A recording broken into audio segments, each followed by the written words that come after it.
Good morning all of you. स्वागत है आप सभी का विजडम आईक्यू की daily dose current affairs class में।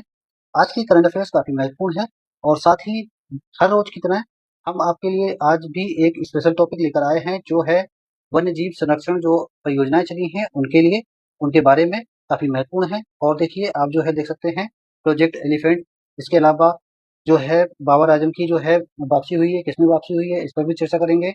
और इसके अलावा युवा दिवस जो हमारी पहली न्यूज है इसको देख लेते हैं। तो चलिए देखते हैं महत्वपूर्ण दिवस की सबसे इम्पोर्टेंट न्यूज है, ये कौन सी है? अंतर्राष्ट्रीय युवा दिवस। अंतर्राष्ट्रीय युवा दिवस जो है ये कब मनाया जाता है? हर वर्ष मनाया जाता है 12 अगस्त को। 12 अगस्त को हर वर्ष यानी कि प्रत्येक साल जो है इसको मनाया जाता है। तो इसकी थीम की अगर बात करें तो थीम क्या है? Different contest common aspirations. उद्देश्य की बात करें तो विभिन्न परिस्थितियों में रहने वाले युवाओं की साझा आकांक्षाओं और विकास में उनकी भूमिका को रेखांकित करना इसका प्रमुख उद्देश्य है। 1998 में लिस्बन में हुए world conference of ministers responsible for youth की सिफारिश पर 17 दिसंबर 1999 को यूएन जनरल असेंबली ने औपचारिक रूप से इसे अपनाया। प्रस्ताव जो है 54/120 से तय हुआ कि 12 अगस्त को अंतर्राष्ट्रीय युवा दिवस घोषित किया जाएगा यानी कि मनाया जाएगा। और पहला उत्सव कब हुआ था? 12 अगस्त 2000 को। ये दोनों पॉइंट आपको याद रखना है।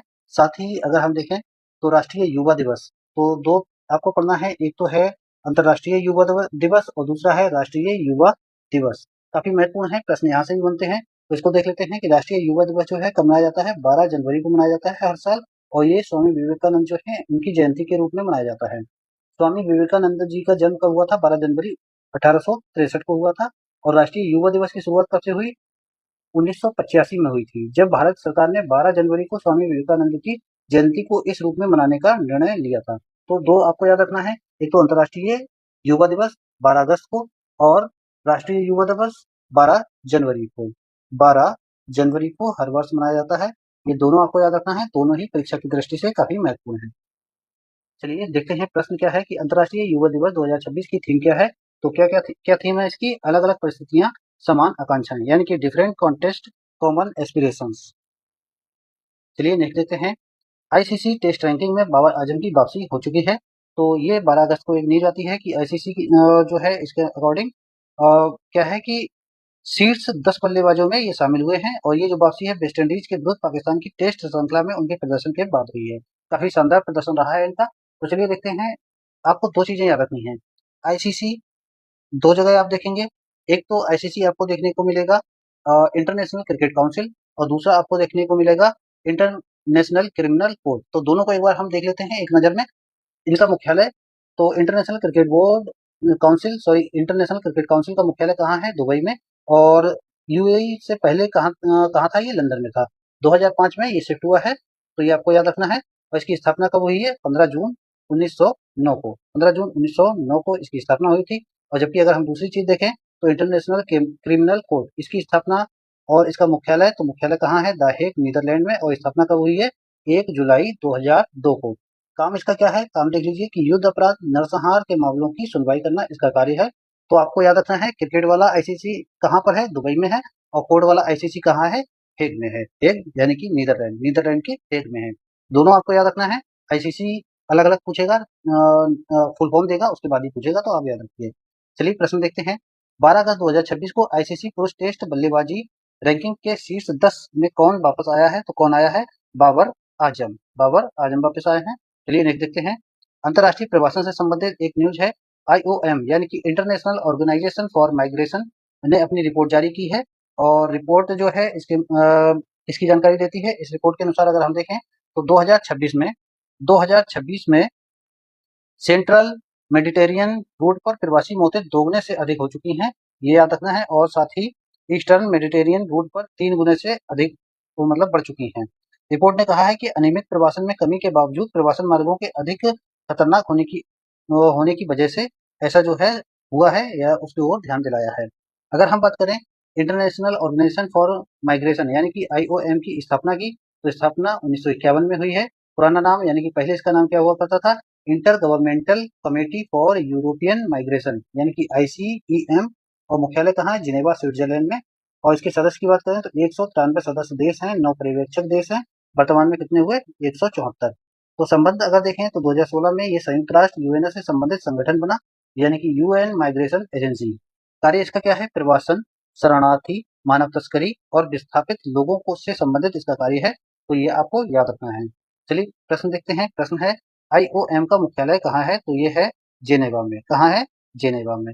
चलिए नेक्स्ट देखते हैं। भारत ने हाथी संरक्षण के प्रति प्रतिबद्धता दोहराई है। 12 अगस्त को 12 अगस्त को विश्व हाथी दिवस जो होता है 12 अगस्त को मनाया जाता है। और इसके अवसर पर क्या कहा है पर्यावरण मंत्री भूपेंद्र सिंह यादव जी ने कि भारत की हाथी संरक्षण के प्रति प्रतिबद्धता इन्होंने दोहराई है। उन्होंने कहा है कि हाथियों का भविष्य सुरक्षित करना भारत के वनों, जैव विविधता और पारिस्थितिकी विरासत की सुरक्षा से जुड़ा हुआ है। और साथ ही अगर हम बात करें भारत में प्रोजेक्ट एलिफेंट जो है ये कब शुरू हुआ है, ये प्रश्न पूछ लिया जाता है। तो ये कब शुरू हुआ है? 1992 में। 1992 में। तो प्रोजेक्ट एलिफेंट जो है कब शुरू हुआ है? 1992 में। चलिए प्रश्न देखते हैं। और प्रश्न के पहले ही हम देख लेते हैं वन्यजीव संरक्षण जो प्रमुख परियोजना है जो कि आपकी परीक्षा में लगातार आती रहती हैं और लगातार बनते हैं यहाँ से क्वेश्चन, तो आपको इनको याद रखना है। प्रोजेक्ट हंगुल इसकी जो स्थापना है यानी कि इसकी शुरुआत कब हुई? 1970 में। प्रोजेक्ट टाइगर इसकी शुरुआत हुई 1 अप्रैल 1993 में। प्रोजेक्ट लायन 15 अगस्त 2020 को घोषणा हुई। प्रोजेक्ट क्रोकोडाइल यानी कि मगरमच्छ 1975 में। प्रोजेक्ट एलिफेंट यानी कि हाथी 1992 में। और प्रोजेक्ट रेड पांडा 1996 में। प्रोजेक्ट सी टर्टल और जो ओलिव रिडले कछुए हैं, छोटे छोटे कछुए होते हैं ये, तो इनकी जो है इनका हुआ है 1999 में। और प्रोजेक्ट स्नो लेपर्ड 2009 में। प्रोजेक्ट ग्रेट इंडियन बस्टर्ड जो है 5 जून 2013 को। और प्रोजेक्ट डॉल्फिन जो है 15 अगस्त 2020 को इसकी घोषणा हुई थी। प्रोजेक्ट जो चीता है 17 सितंबर 2022 को जो है इसकी घोषणा की गई और ये जो है पूनो राष्ट्रीय उद्यान मध्य प्रदेश में है। तो इस तरह से जो है प्रमुख प्रोजेक्ट हैं, परियोजनाएं हैं, इनको आपको याद रखना है। ये प्रश्न अगर परियोजना से बनेगा तो यहीं से बनेगा। चलिए नेक्स्ट देखते हैं। प्रश्न क्या है कि प्रश्न है भारत में प्रोजेक्ट एलिफेंट कब शुरू हुआ है? तो ये कब शुरू हुआ है? 1992 में। 1992 में। चलिए नेक्स्ट देखते हैं। ब्रिक्स की ओशन एंड पोलर साइंस बैठक गोवा में। तो इसकी जो है बैठक कहाँ हो रही है? गोवा में हुई है। और ये कौन सी बैठक है? 8वीं बैठक है। ब्रिक्स की जो working group meeting on ocean and polar science and technology जो है 12 अगस्त को गोवा में शुरू हुई है। उसकी मेजबानी जो है national centre for polar and ocean research यानी कि NCPOR कर रहा है। और इसके हेडक्वार्टर की बात करें तो कहाँ है? गोवा में है। बैठक में ब्रिक्स देशों के वैज्ञानिक और अधिकारी महासागरीय एवं ध्रुवीय विज्ञान में सहयोग पर चर्चा कर रहे हैं। तो ब्रिक्स जो है ये काफी चर्चा में है और जो है इस समय भारत इसकी मेजबानी कर रहा है। तो इसके बारे में कुछ परीक्षा से संबंधित महत्वपूर्ण तथ्यों को देख लेते हैं, पॉइंट को देख लेते हैं। तो चलिए देखते हैं कुछ महत्वपूर्ण तथ्य हैं। ब्रिक्स का जो है नाम, तो ब्रिक्स का नाम जो है इसके जो संस्थापक देश हैं उनके नाम पर रखा गया है ब्रिक्स, BRICS। ब्रिक्स यानी कि B for Brazil, IR for Russia, B for Brazil, R for Russia, I for India, C for China and south Africa. अगर हम बात करें तो पहले इसका नाम क्या हुआ करता था? इसका नाम हुआ करता था ब्रिक, यानी कि स्थापना के समय ब्रिक हुआ करता था। और पहला शिखर सम्मेलन, ब्रिक का जो पहला शिखर सम्मेलन था ये 16 जून 2009 को हुआ। कहाँ हुआ? एकोतेरिनबर्ग रूस में। और साउथ अफ्रीका का प्रवेश कब हुआ? ये देख लीजिए आप। दक्षिण अफ्रीका के शामिल होने के बाद जो है इसका नाम क्या हो गया? ब्रिक्स हो गया। दक्षिण अफ्रीका ने 2011 के शिखर सम्मेलन में भाग लिया। और ब्रिक्स का न्यू डेवलपमेंट बैंक यानी कि NDB इसका एक बैंक है।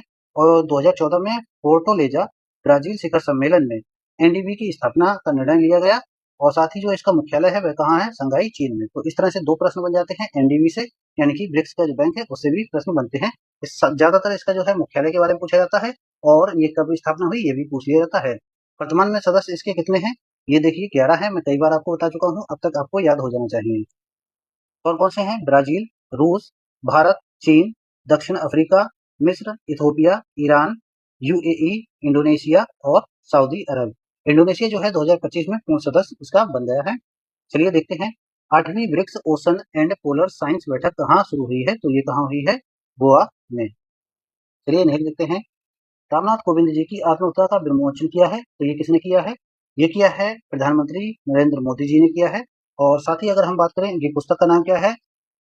Trump of the Indian Republic, my life my struggle, ये इनकी पुस्तक का नाम है। आप इसको याद रखिए। और इसका विमोचन पूछ लिया जाता है तो कहाँ हुआ है?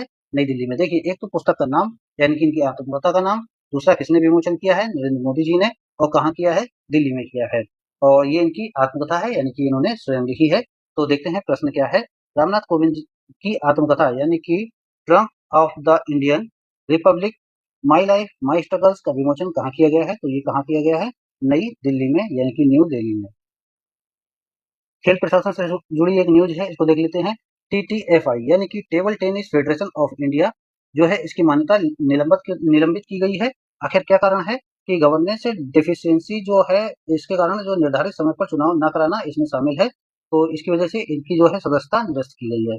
भारत ओलंपिक संघ यानी कि आईओए को टेबल टेनिस के प्रशासन के लिए एड हॉक कमेटी गठित करने को कहा गया था, लेकिन इसने नहीं की है। तो प्रश्न देखते हैं, प्रश्न क्या है कि 12 अगस्त 2026 को किस खेल महासंघ की मान्यता निलंबित की गई? तो किसकी की गई? Table tennis federation of India यानी कि टीटीएफआई की, टीटीएफआई की, यानी कि ऑप्शन बी सही है। नेक्स्ट देखते हैं, राष्ट्रीय सुरक्षा से संबंधित एक न्यूज है, प्रहार इस समय चर्चा में है। गृह मंत्रालय ने 12 अगस्त को प्रहार से संबंधित जानकारी जारी की और प्रहार जो है भारत की national counter terrorism policy strategy है और इसका उद्देश्य क्या है कि आतंकवाद एवं कट्टरपंथ की रोकथाम करना, उससे निपटने के लिए whole of government, whole of society approach को मजबूत करना है। और परीक्षा के लिए याद करने योग्य आपको क्या है कि प्रहार जो है ये काउंटर टेररिज्म पॉलिसी स्ट्रेटजी है, ये आपको याद रखना है, यही महत्वपूर्ण है। तो प्रहार किससे संबंधित है? किससे संबंधित है? National counter terrorism policy strategy से, यानी कि ऑप्शन बी सही है। नेक्स्ट देखते हैं, अर्थव्यवस्था से संबंधित न्यूज है, जुलाई 2026 की खुदरा महंगाई दर के बारे में है। तो ये सांख्यिकी एवं कार्यक्रम कार्यान्वयन मंत्रालय ने 12 अगस्त 2026 को जुलाई 2026 का सीपीआई जारी किया है। सीपीआई जारी किया है जुलाई 2026 में भारत की सामान्य खुदरा महंगाई जो है कितनी है? 4.45% और जून 2026 में ये कितनी थी? 4.38%। तो ये मंथली जो है जारी की जाती है। जुलाई में ग्रामीण महंगाई जो है 4.84 है, जबकि शहरी महंगाई 3.96% है। और जुलाई 2026 में कंज्यूमर फूड प्राइस इंडेक्स यानी कि सीएफपीआई आधारित खाद्य महंगाई कितनी है? 5.52%। प्रश्न देखते हैं क्या है कि जुलाई 2026 में भारत की खुदरा महंगाई दर कितनी रही है? तो कितनी रही है? 4.45%। 4.45%, ये कुछ आंकड़े हैं, आप इनको देख लीजिए। और प्रश्न जो है मंथली है, तो इसलिए आपको जुलाई याद रखना है। तो इस तरह से जो है हमारी महत्वपूर्ण करंट अफेयर्स यहाँ पर समाप्त होती है। कैसी लगी आप लोगों को वीडियो, ये कमेंट बॉक्स में आप बता सकते हैं और ऐसी ही अन्य वीडियो के लिए हमारे चैनल को सब्सक्राइब कर लीजिए और वीडियो को लाइक कीजिए। Thank you.